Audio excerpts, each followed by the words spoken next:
私は犬については自信がある。いつの日か必ず食いつかれるであろうという自信である。私はきっと噛まれるに違いない。自信があるのである。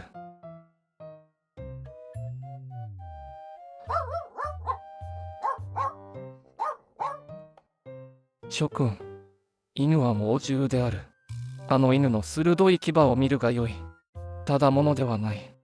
今年の正月、甲府の町外れに草案を借り、下手な小説はくせく書き進めていたのであるが、この甲府の町、どこへ行っても犬がいる。おびただしいのである。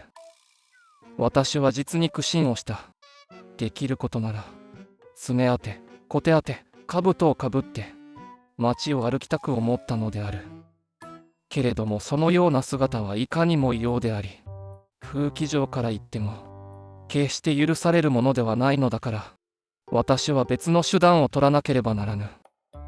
私はまず犬の心理を研究した。人間については私もいささか心得があり、的確に誤たず、指定できたことなどもあったのであるが、犬の心理はなかなか難しい。言葉が役に立たぬとすれば、お互いの素振り、表情を読み取るより他にない。尻尾の動きなどは重大である。けれども、尻尾の動きもなかなかに複雑で、容易に読み切れるものではない。私はほとんど絶望した。そうして、甚だ切烈な、無能極まる一方を腕出した。哀れな給与の一作である。とにかく犬に出会うと満面に微笑をたたえて、いささかも外心のないことを示すことにした。夜はその微笑が見えないかもしれないから、無邪気に動揺を口ずさみ、優しい人間であることを知らせようと努めた。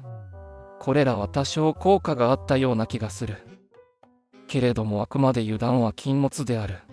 犬のそばを通るときはどんなに恐ろしくても、絶対に走ってはならぬ。むやみやたらにご機嫌とっているうちに、ここに意外の現象が現れた。私は犬に好かれてしまったのである。尾を振ってぞろぞろ後についてくる。私は地団だ踏んだ。実に皮肉である。私は犬を嫌いなのである。己の身一つ家の軒下に横たえ、ただひたすらに飼い主の顔色をうかがい、ぶたれてもキャンといい家人を笑わせ、その精神の卑劣醜怪犬畜生とはよくも言った。思えば思うほど犬は嫌だ。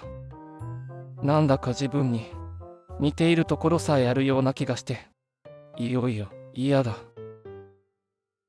その犬が私を特に好んで、尾を振って親愛の情を表明してくるに及んでは、狼狽とも無念とも何とも言いようがない。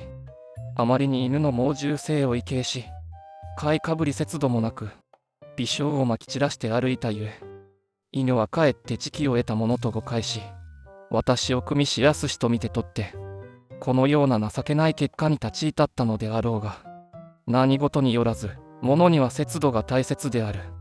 私は未だにどうも節度を知らぬ。畜犬に好かれるくらいならば、いっそ私はラクダに慕われたいほどである。私は犬を嫌いなのである。